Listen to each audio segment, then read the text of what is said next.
વાવાઝોડું અને કમોસમી વરસાદ આવ્યો તો એ કમોસમી વરસાદ અને વાવાઝોડે અફાટ રણની અંદર ભયંકર તારાજી સર્જી છે.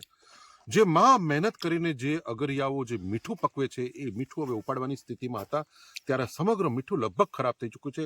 એ મીઠા ઉપર ધૂળની ડમરીઓ લાગી ગઈ છે અને એના કારણે આ મીઠું જે એ કેટેગરીનું જે ગણાય છે એ હવે C-D કેટેગરીનું થઈ જતા એના ભાવ પણ મળવાના નથી.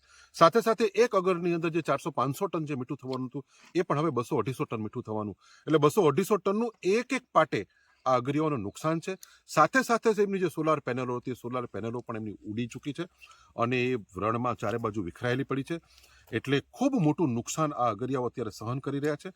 ત્યારે મારી સરકારને વિનંતી છે કે તાત્કાલિક ધોરણે કોઈ પણ નાટક કર્યા વગર આ લોકોને છેતરપિંડી કર્યા વગર સાચો સર્વે કરવામાં આવે. હમણાં જ જે અધિકારી મને મળ્યા અહીંયા જે આજે અમારી સાથે હું આજે આવવાનું છું એ લોકોને ખબર પડી એટલે અધિકારી પણ એ લોકો આજે મોકલી દીધા.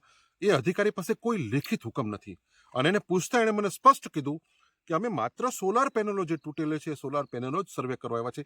એ સર્વે પછી શું થશે એની પણ કોઈ ખાતરી નથી. જે મીઠાનું જે મેઇન નુકસાન થયું છે કે અગરિયાને 1,00,000, 2 લાખથી 2.5 લાખ સુધીનું જે નુકસાન થયું છે એ નુકસાનીની કોઈ જ વાત કરતા નથી. અને અત્યારે વિધાનસભા ચાલુ જ છે. જો સરકારને ખરેખર અગરિયાઓની કોઈ પીડા હોય તો તાત્કાલિક ધોરણે વિધાનસભાની અંદર આ તમામ અગરિયાઓને જે અગરિયાઓ પાસે એનું અગરિયાનું કાર્ડ છે એ અગરિયાના કાર્ડ દીઠ એક અગરિયાને 2 થી 2.5 લાખ રૂપિયાની નુકસાનીનું વળતર ચૂકવવું જોઈએ. એમને તાત્કાલિક નવી સોલાર પેનલો પણ એમને ઇન્સ્ટોલ કરી દેવી જોઈએ. બાકી ખાલી વિડીયો મૂકીને ડંફાસો મારીને જૂઠા ભાષણો કરવાથી કોઈ મતલબ નથી. આજે જે અધિકારી આવે છે એક અધિકારી માત્ર સામાન્ય ક્લાર્ક કક્ષાનો છે અને આ અફાટ રણની અંદર એ કેટલા આજે ફરશે કેટલા ઝૂંપડે જશે એની પણ કોઈ કલ્પના નથી. એને કીધું સાહેબ હું તો એકલો આવ્યો છું મને એકલા ના આવવાનું કીધું છે મૌખિક કે જઈ આવો. આ પેલા પૂર્વ ધારાસભ્ય નવસાદભાઈ માથાકૂટ બહુ કરે છે એટલે ભાઈ આજે આવ્યા છે અને સર્વે કરશે. એટલે માત્ર મસ્કરી સિવાય આ સરકાર કશું જ કરતી નથી.